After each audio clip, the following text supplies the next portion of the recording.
All right, we're back. Today I want to try to cover a lot of ground. I want to play with this randomizer audio effect. So let's go ahead and get a sound going through the operator here. And I'm going to put the MIDI one before it just so we can randomize some of the sounds of the operator itself. And I'm just going to latch onto a few things that I know will give us some interesting results. One thing you can do that's interesting is you can stack two of these randomizer MIDI effects in a row, and you can actually have this one modulating the ranges for the next one in line. So you can get some really even more crazy sounding stuff that way. It gets hard to track down what things you've mapped to what after a while, so tread lightly. Right, so I do really love these effects next to in tandem with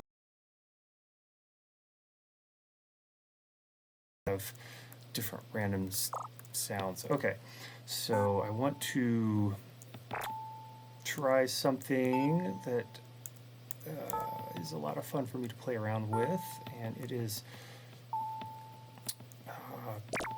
having this arpeggiator randomized with each note that comes through it. So that can create some interesting effects, especially if we change the length. We could also add a note length here and randomize this as well. So things will get pretty nutty doing that. We definitely want to play with the range on this. We could map here to have the range affected that way. All right, time length, I think we want to bring it up from 0. We want to give ourselves a little bit more runway. And let's do a chord here.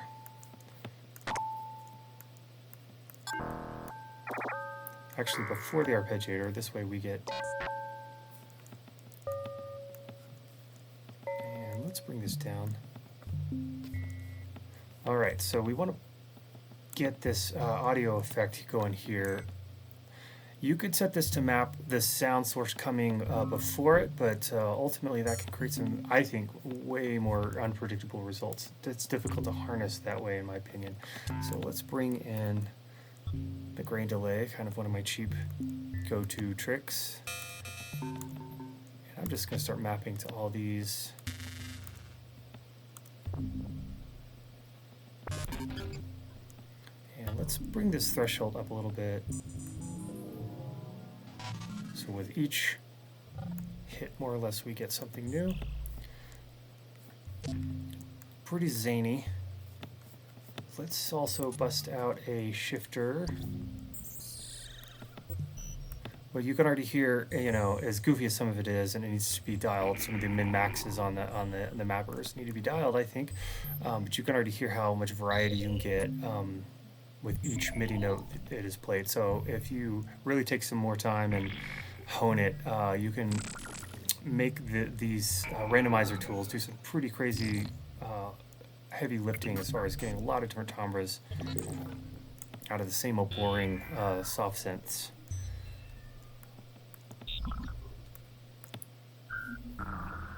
Awesome, and a reverb to sort of just put it all on planet X. All right, moving on.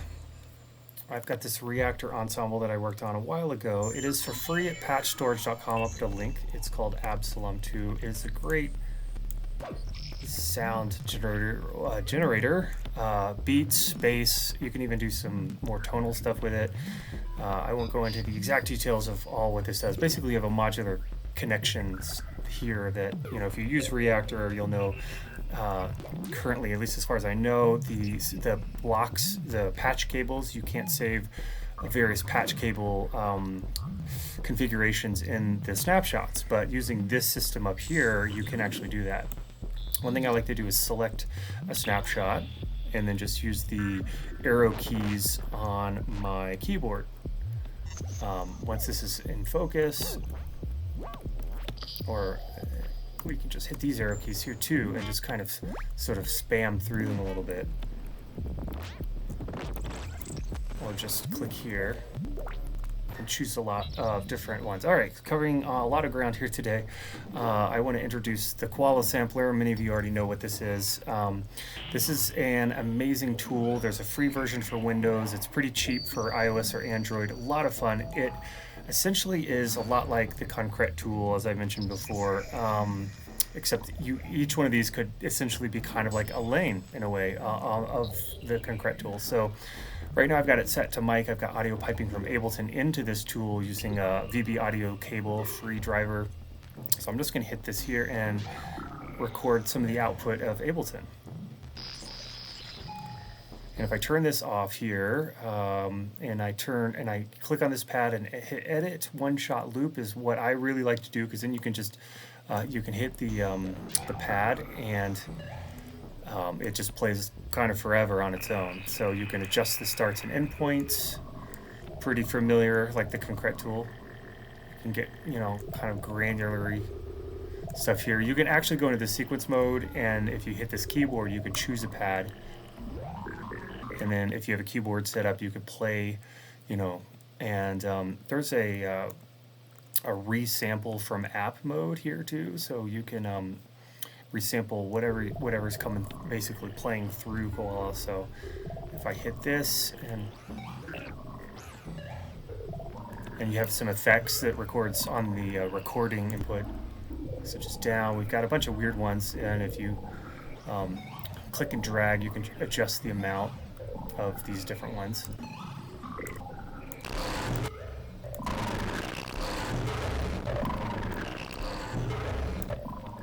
So the Concrete tool has a lot of advantages over this, but this one is you can take it on the go if you put it on your phone.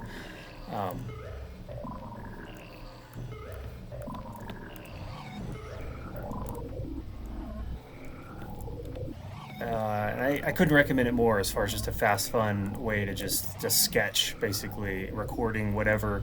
I've recorded guitar into this, field recordings, stuff off the radio, vinyl straight into the phone, and then being able to move it back and forth between the laptop and the phone is super, super useful. Okay, so let's turn that off and let's go back here. Sometimes when I'm bored, I like to just go to patchstorage. There's a lot of fun stuff there, especially for Cardinal and VCV. So I'm just going to open up something here and let's see, downloads. And I just downloaded a bunch of patches. Somebody had posted a zip file just full of tons of them. And so let's see here what I can bust out. This one may need some notes. Let's play some notes in here. Yep.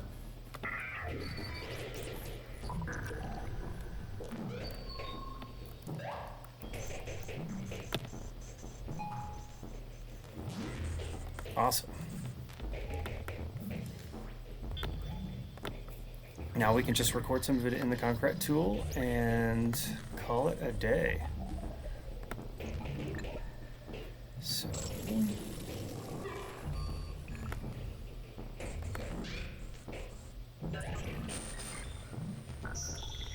one thing you can do when you're recording is switch the inputs.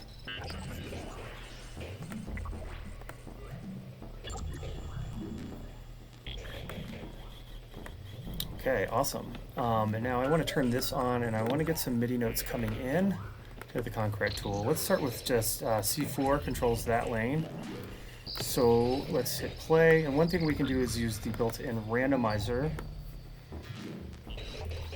the random MIDI effect, and just take the chances up, and it will, if we turn this on, it will just jump to different random spots.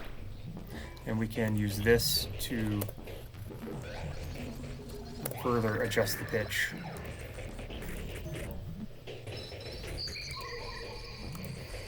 And let's just do one last crazy thing. the tempo auto randomizer and hope things don't crash. All